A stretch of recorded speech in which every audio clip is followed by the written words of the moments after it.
السلام علیکم۔ شوبز گرو میں خوش آمدید۔ میں ہوں آپ کا میزبان سکندر درویش۔ امید ہے آپ سب بالکل خیر خیریت سے ہوں گے۔ شوبز گرو کا نیا پروگرام لے کر میں اور میری ٹیم آپ کی خدمت میں حاضر ہیں۔ بات ہو رہی تھی پچھلے پروگرام میں شہید فلم کی، جس میں دلیپ صاحب کے مقابل کامنی کوشل نے ہیروئن کا کردار ادا کیا تھا۔ اس وقت جنگ آزادی پر اور سماجی مقاصد کی تکمیل پر بہت زیادہ فلمیں بن رہی تھیں، اور شہید فلم کا جب آغاز کیا گیا تو اس کا موضوع بھی یہی تھا، آزادی کی جدوجہد۔ ملک نیا نیا آزاد ہوا تھا اور تمام معاشرہ اس جدوجہد میں سے گزرا تھا، اس لیے ایسی فلموں کو بہت زیادہ پسند کیا جا رہا تھا۔ شہید جب مکمل ہوئی تو باکس آفس پر شہید کو وہ کامیابی ملی جس کی وہ حقدار تھی۔ دلیپ صاحب کی ہیروئن کامنی کوشل، جن کا اصل نام یوما تھا، وہ پہلے ہی بہت زیادہ مقبول ہیروئن تھیں، لیکن شہید کی کامیابی سے دلیپ صاحب کی اور کامنی کوشل کی جوڑی جو ہے وہ بہت زیادہ ہٹ ہو گئی، اور یہاں سے ایک ایسی کہانی بھی شروع ہوئی کہ جس کہانی کو بر صغیر کے گلی کوچوں میں بیان کیا گیا، جس کہانی کو ہر شخص نے بڑے غور سے سنا، اور جس کہانی کے بارے میں ہر وہ پرستار یا ہر وہ سینما جانے والا شخص جاننا چاہتا تھا جو کہ فلم دیکھنے کا شوقین تھا، اور وہ کہانی ایسی کہانی تھی جس میں دونوں طرف برابر آگ لگی ہوئی تھی۔ جی ہاں ساتھیو، کامنی کوشل اور دلیپ صاحب کی محبت کی کہانی۔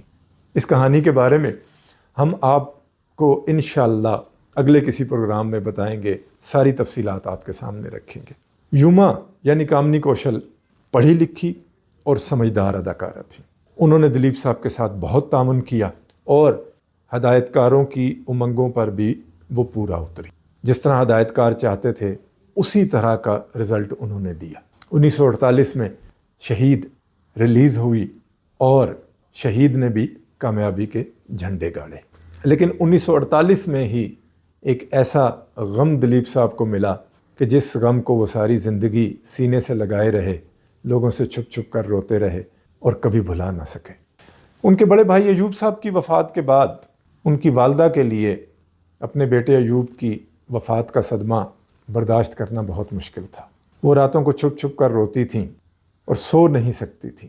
دلیپ صاحب یہ سب کچھ دیکھتے تھے، جانتے تھے، لیکن اپنی والدہ سے اس کا تذکرہ نہیں کرتے تھے۔ وہ نہیں چاہتے تھے کہ کسی بات پہ میری والدہ جو ہیں، میری اماں جو ہیں، وہ ایوب کو یاد کریں اور دکھی ہو جائیں۔ لیکن ایوب کی وفات کے بعد اماں جان کی طبیعت خراب رہنے لگی اور ان کو دمے کا عارضہ لاحق ہو گیا۔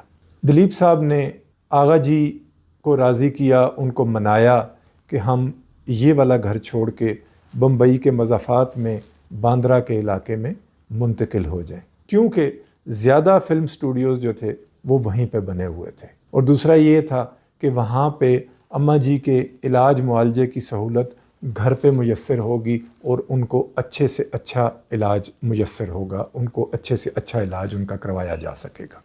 آغا جی اس بات پہ راضی ہو گئے اور یوں دلیپ صاحب اور ان کا پورا خاندان باندرا کے علاقے میں منتقل ہو گیا۔ آغا جی کے کہنے پر دلیپ صاحب اماں جان کو ڈیولالی کے علاقے میں لے گئے، کیونکہ وہ ذرا پرفضا مقام تھا، اور آغا جی یہ چاہتے تھے کہ اماں جی اپنی زندگی کے آخری ایام جو ہیں وہ بڑے سکون سے اور بڑے آرام سے گزاریں، وہ اپنے بچوں کے ساتھ رہیں، وہ اپنے بچوں میں گھل مل کے ان کے ساتھ بات چیت کریں، اور زیادہ سے زیادہ وقت مجھے اور بچوں کو ان کے ساتھ رہنے کا موقع ملے۔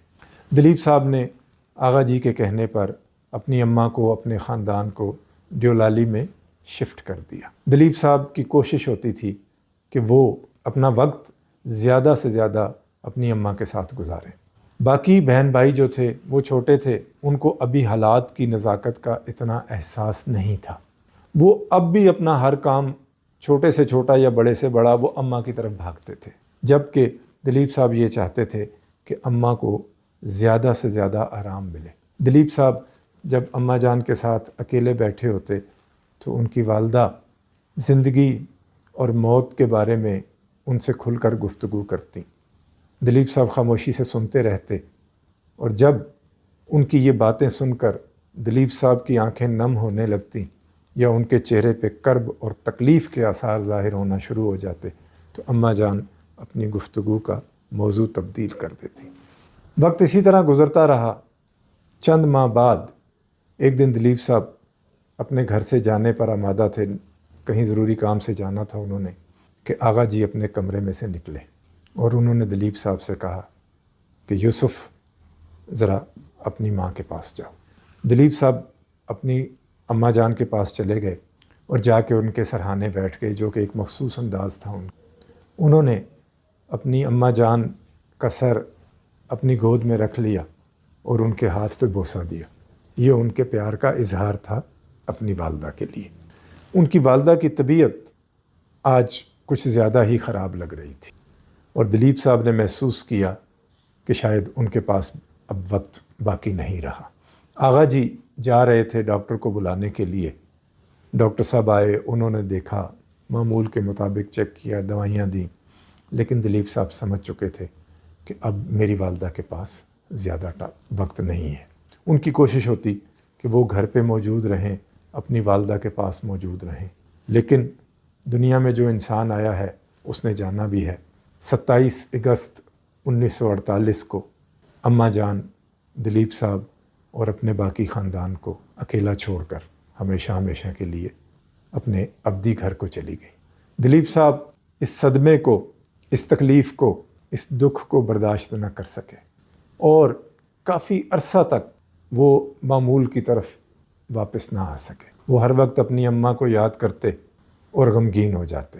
خیر، ان کا تعلق ایک ایسے پیشے سے تھا کہ جتنا بھی کرب، جتنا بھی درد، جتنا بھی دکھ دل میں ہو، مسکرانا تو پڑتا تھا، کیمرے کے سامنے ہنسنا تو پڑتا تھا، لوگوں سے ملنا تو پڑتا تھا۔ آہستہ آہستہ دلیپ صاحب نے اپنے ان جذبات پہ قابو پایا اور وہ اپنی معمول کی زندگی کی طرف لوٹ آئے، لیکن اس کا بہت واضح اثر انہوں نے اپنے والد یعنی آغا جی کی ذات پر دیکھا۔